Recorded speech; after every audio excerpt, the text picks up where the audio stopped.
Rāpo, rāpo, rāpo, rāpo, rāpo, rāpo, kāpiņš mūs. Rāpo, rāpo, rāpo, rāpo, kuram garšo grāmatas.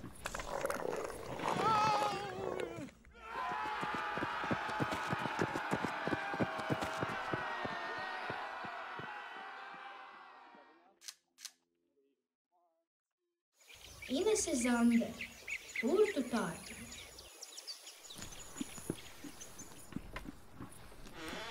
Reiz dzīvoja kāds tārpiņš, kas ēda grāmatas. Viņš lasīt nemācēja, bet burtus grauza tas.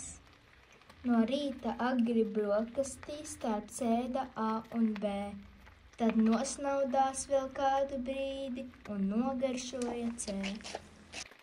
Kad pusdienlaikā kļuva karsts un apetīte klāt, tad burtiņus no D līdz P viņš spēja notiesāt.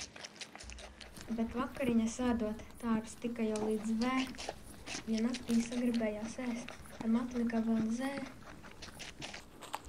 Viss alfabēts no iekšā bija tārpa vēderā, un dziesmot par sevi viņš sacerēja tā. Rāpo, rāpo, rāpo, rāpo, rāpo, rāpo, tārpiņš mazs. Rāpo, rāpo, rāpo, rāpo, kuram garšo grāmatas.